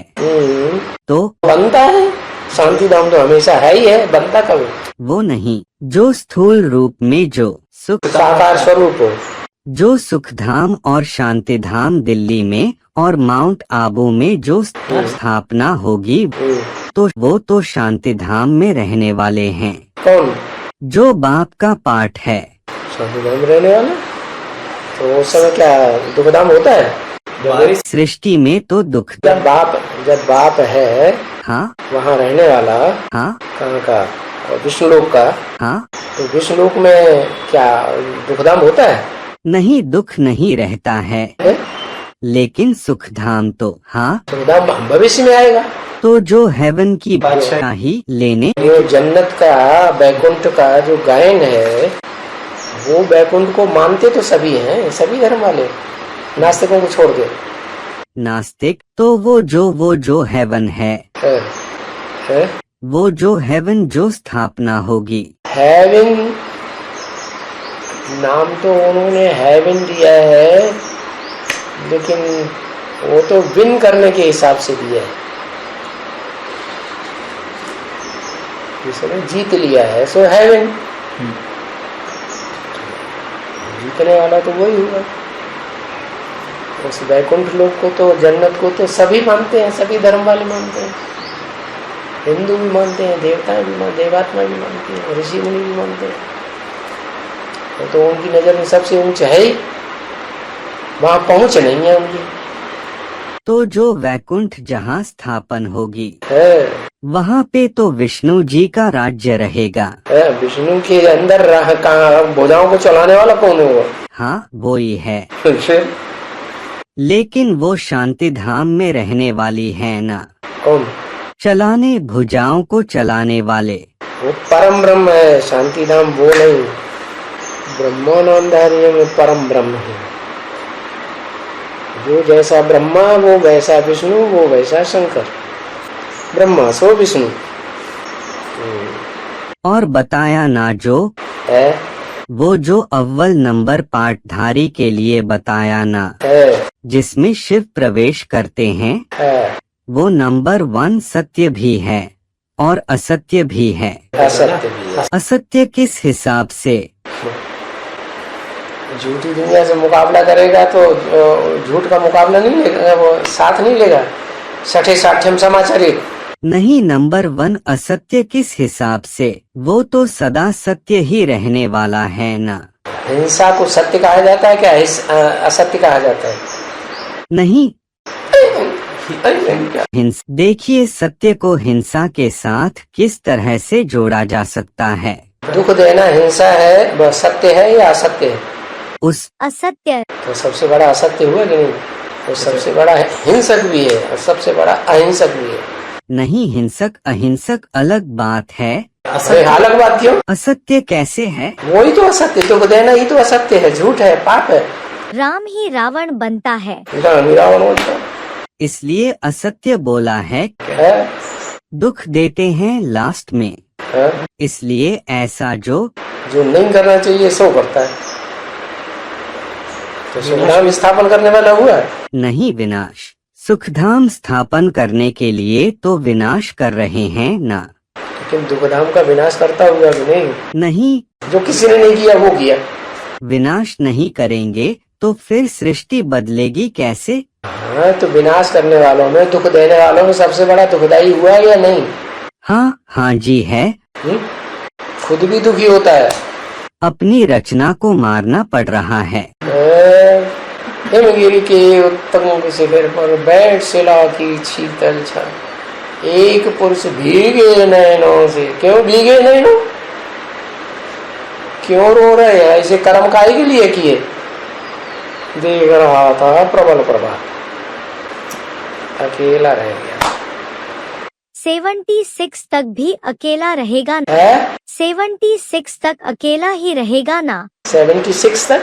2076। 2000 है, जब तक विनाश हो।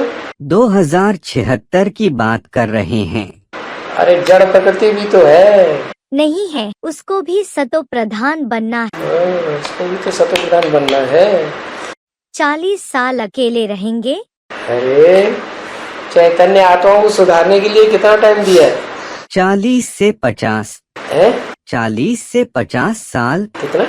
40 से 50 है। तो जड़ प्रकृति को सुधारने के लिए टाइम नहीं देना, वो तो और मुसीबत है उसको संभालना। वो तो महाकाली थी, जब बिफर जाती है तो कंट्रोल में नहीं आती किसी के, शंकर जी को भी नहीं मानती। जा भाग जा, लात रख देती है ऊपर। क्या है मेरे सामने? आज ये बात बोला ना कि 5 दिसंबर 1969 को रियलाइज किया कि बाप का पाठ। बाप और दादा कौन है असल में? नहीं, आत्मिक स्टेज वालों के लिए। देवान वाले तो इस बात को मानेंगे ही नहीं।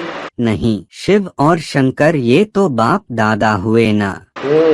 तो बाप दादा बड़ा भाई। हाँ जी। दादागिरी दिखा रहा है। महसूस होता है कि नहीं? महसूस होता है इसको कि दादागिरी दिखाता है, बापगिरी नहीं दिखाता। वो तो वो भी है, ये भी है। लेकिन मैं दोनों को नहीं मानूंगा। ऐसे तो नहीं बोला, है? मैंने ऐसे तो नहीं बोला, ये तो आप बोल रहे। अरे जो बात है सो दादा है, दोनों ही तो है, एक ही पर्सनालिटी तो है। जो शिव है वही शंकर है, जो परम पिता है वही परमात्मा है।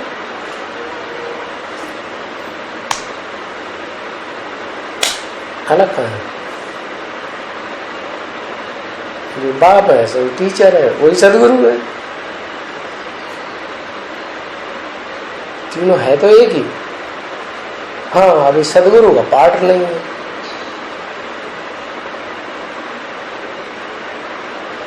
क्या वो क्या खास बात है उसमें? सदगुरु में क्या खास बात होगी? स्ट्रिक्ट रहते हैं, है? स्ट्रिक्ट। क्यों?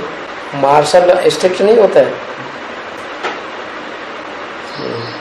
तो ये जो बात आया 5 दिसंबर 1969 को उन्होंने रियलाइज किया, तो उसी समय उसी दिन रियलाइज हो गया उनको कि सुप्रीम सोल का पार्ट चल रहा है उनके अंदर।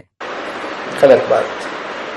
शिव बाबा मिले उस बच्चे से, ये है आत्माओं में, भोगी आत्माओं में ये बच्चा बड़ा है, भोक्ता में। अभोक्ता के साथ जिसका पहले मिलन हुआ वो है इस संसार का बड़े से बड़ा भोक्ता, भोगी। भोक्ता। तो उस दिन इनको क्या रियलाइजेशन, अपना रियलाइजेशन हुआ ना? आत्मा का रियलाइजेशन हुआ कि हाँ ज्योति आत्मा है, सुप्रीम सोल उनके अंदर है, यह तो रियलाइज नहीं हुआ। ये कैसे रियलाइजेशन होगा? आज कुछ तो ज्ञान के आधार पर रियलाइजेशन होगा ना। संपूर्ण ज्ञान 76 में होता है कि उससे पहले हो जाता है। ठीक, क्योंकि आज क्लास में क्या? कुछ ऐसे बात आया कि वो तो उन्हें समझ लिया ऐसा।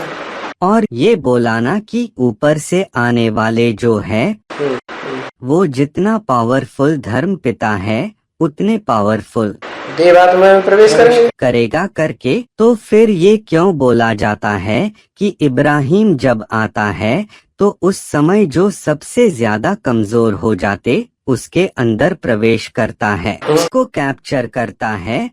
तो जो पावरफुल है वो कमजोर कैसे पड़ गया? उमर का दादी सबसे कमजोर नहीं पड़ती है। वो जब पावरफुल है तो कमजोर क्यों पड़ रही है उस समय? पावर होने तो कमजोर क्यों पड़ी? बाप से ज्यादा पावरफुल। बाप से ज्यादा पावरफुल तो नहीं है, वो नहीं बोल रहा हूँ, लेकिन वास्तव में कमजोर होना चाहिए तो सिख धर्म वाले या अर्धनास्तिक वाले।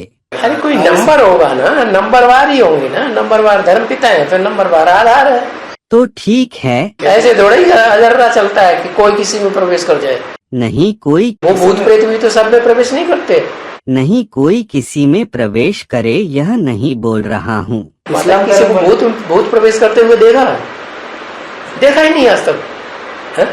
कोई में भूत आया देखा कि नहीं देखा।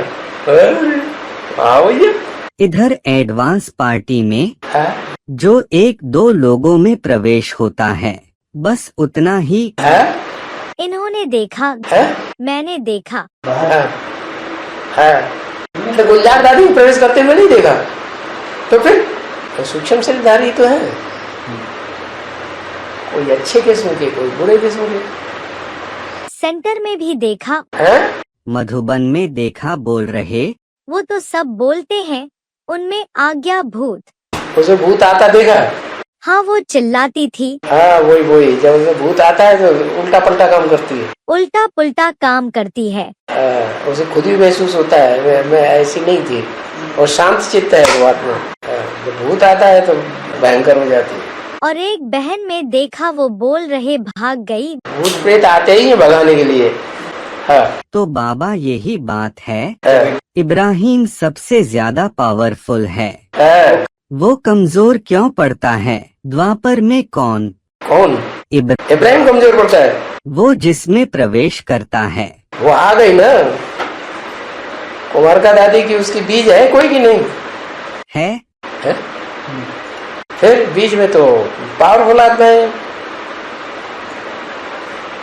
बीज पावरफुल है या आधार पावरफुल है? बीज बीज बीज पावरफुल है तो बीज है, वो तो सीधे जाएंगे ऊपर। रुद्रमाला के मणके वो बीज है ना सर।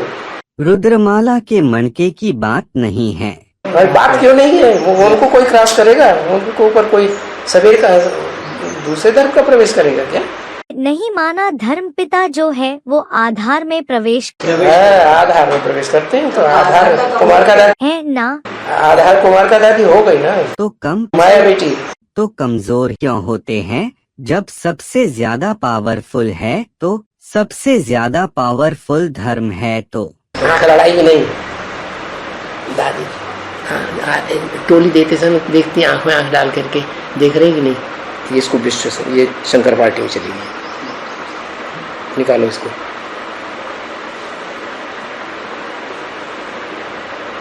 तो आंख लड़ाने से कमजोर बनेगी पावरफुल बनेगी?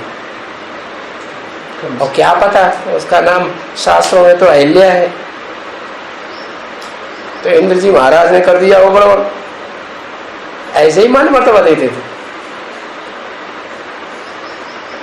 सबसे ज्यादा खातिर किसकी होती थी? कुमारिका। फिर सही है, शास्त्रों की बात तेली हो रही है। फिर ऐसे ही मर्तबा देते थे, कुछ प्राप्ति हुए बगैर।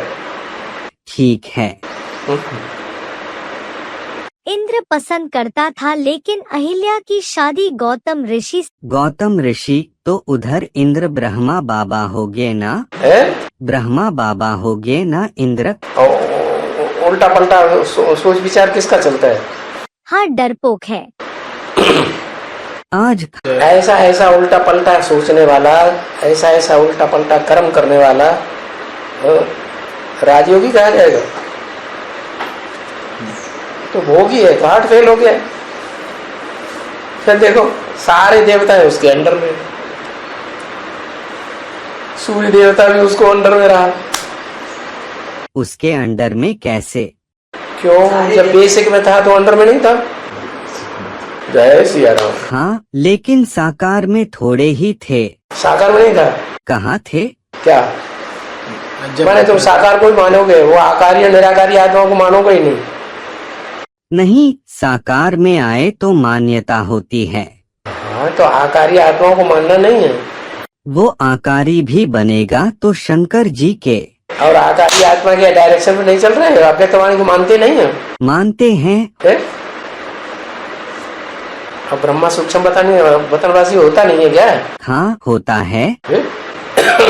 आज शुरू में ही ये बात आया ना कि एडम को ईव ने बरगलाया करके। एडम को ईव ने बरगलाया और ईव को माया ने बरगलाया है। ईव को माया ने बरगलाया। तो माया ज्यादा पावरफुल है ये भी बोला। ज्यादा पावरफुल हो गई तो माया को बेटी बोला। माया को बेटी बोला। तो ये ईव माँ है और माया बेटी है। तो उस माँ में ज्यादा ताकत होती है पवित्रता की या बेटी में ज्यादा ताकत होती है? ठीक है, वो बात नहीं पूछ। मेरा पूछना ये है कि उस समय उनका माँ बेटी का रिलेशनशिप था क्या जब बरगद? ओ बाबा, आत्मा की बात बता रहे हैं कि तुम वहाँ देह के रिलेशन की बात देख रहे हैं? बाबा आत्मा का पार्ट क्लियर कर रहे हैं जन्म जन्मांतर का, कि वो एक हर व्यक्ति की देह को देखेंगे। मतलब संगम का ही बात बता। ठीक है, संगम में शूटिंग हो रही है। तो एक बात है, रिहर्सल यहाँ जैसी हो गई वैसे ही वहाँ बनेंगे। ठीक है, तो एक बात है, जो लक्ष्मी नारायण है वो तो आदम एडम ईव तो है नहीं। एडम तो ठीक है, जो नारायण है वही एडम बनते हैं, लेकिन प्रकृति ईव बन रही है। तो जो लक्ष्मी का पार्ट, लक्ष्मी के साथ जो प्रवृत्ति होना चाहिए, ईव जाकर के वो स्थान ले लेती है। लक्ष्मी अभी लक्ष्मी बन गई। द्वापर की बात कर रहा हूँ। जब एडम लक्ष्मी वाली जो आत्मा है वो तो एक के साथ ही है, उसके ऊपर तो कोई दूसरे का प्रभाव पड़ेगा ही नहीं। हाँ, पड़ेगा नहीं। वो तो परा प्रकृति हो गई। तो उस समय लक्ष्मी नारायण का जो प्रवृत्ति चलता रहेगा, ये ईव जाकर के वो तोड़ देती है। ईव तोड़ देती, ईव दूसरे धर्म में तोड़ फोड़ करेगी जाके। अभी जगदम्बा दूसरे धर्म वालों की तोड़ फोड़ कर रही है कि जगत पिता की तोड़ फोड़ कर रही है? तो एडम ईव ने गंदुम फल खाया क्यों, बात आ रही है। शूटिंग की बात है, गंदम फल खाया। ये तो स्थूल द्वापर युग में नहीं आता है, फिर ऐसे शूटिंग यहाँ होती है कि नहीं? इधर कैसे? इधर कैसे? द्वापर युग की शूटिंग माना। ऐसे ही कलंक लगाए जा रहे हैं। कृष्ण काला है तभी तो कलंक लगाए जाते हैं, काले काम करता है तभी तो कलंक लगते हैं, बिना काले कर्म के कलंक लगते हैं। तो सरेआम मैदान में करता है, शादी करो, सरेआम मैदान में शादी कर रहे हैं। तो द्वापर युग का शूटिंग जो है, तो फिर शूटिंग हुई ना। 89 से शुरू होता है। 88, 89, 76 तक सत्युगी शूटिंग। क्यों? 76 से लेकर के 89 तक त्रेता की शूटिंग।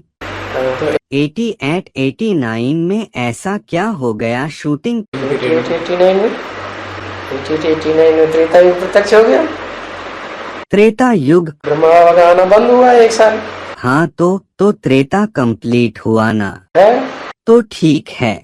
तो द्वापर की वो आदि हुआ।